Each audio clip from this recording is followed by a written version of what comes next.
Қазіргі таңдағы зерттеулер бойынша D витаминінің қызметі өте үлкен. Ол тек қана организмде витамин ғана емес, гормон сияқты өте маңызды қызмет атқарады. Енді оның қызметтеріне тоқталатын болсақ, ең бірінші иммунитет дұрыс жұмыс жасауына қатысады. Егер де D витамин жетіспейтін болса, балалар болсын, ересектер болсын, ОРВИ деп айтылады, кәдімгі тұмау, қарапайым тілмен айтқанда. Тұмаумен, пневмониямен және де оның басқа да түрлерімен аурушаңдылық қабілеті жоғарылайды, жиі ауыра беруде сондықтан. Екіншіден, метаболизм яғни зат алмасуға қатысады. Үшіншіден, жүрек қан тамыр жүйесінің дұрыс жұмыс жасауына.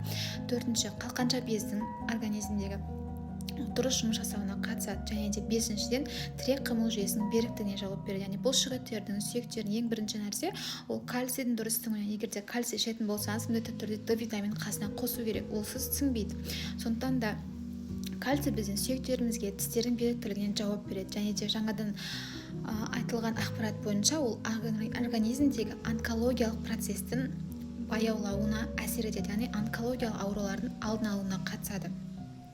Сонымен қатар, егер де әйел адам жүкті болған кезде D витаминін дұрыс қабылдап нормада ішетін болса, оның жүктіліктің асқынулары болады, яғни эклампсия, преэклампсия ауруларынан аулақ болады. Яғни давлениенің көтеріліп кетуі. Біз жаңа айттық қой, жүрек қан тамыр жүйесіне қатысады деп. Ал давлениенің көтерілуі жүрек қан тамырлар жүйесіне тікелей байланысты болады. Сондықтан да осындай аурулардан аулақ болады.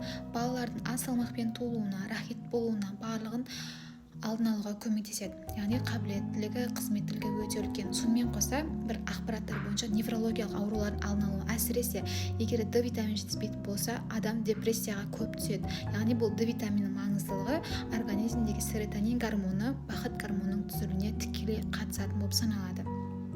Және де егер де D витаминін қабылдау барысында егер жүкті әйел болатын болса, максималды доза 4 аспау керек. Сондықтан да жүктілікке дайындалу немесе кәдімгі адамдар күнделікті негізі нормада 2000 ішетін болса, дефицит болатын кезде максималды 10.000-ға дейін ішуіне болады.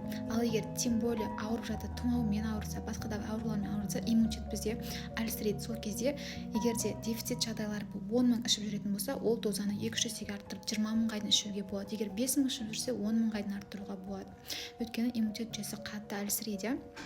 Ал жүктілік кезінде сіз максималды доза только 4.000-ға дейін ғана іше аласыз. Қаншалықты сіз дефицит болса да. Сондықтан да жүктіліктен алдын оған дайындық ретінде D витамин нормада болғаны абзал. Не только жүкті әйелдер, барлық балалар болсын, ересектер болсын, негізі күнделікті адам организміне D витамин түсіп тұру керек. Негізі біз айтамыз, бір дәрумендер бар.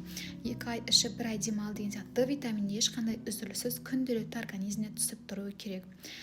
Яғни, міндетті түрде 25 OH деген анализ тапсырып, организмде қаншақты D витамин нормасын біліңіз.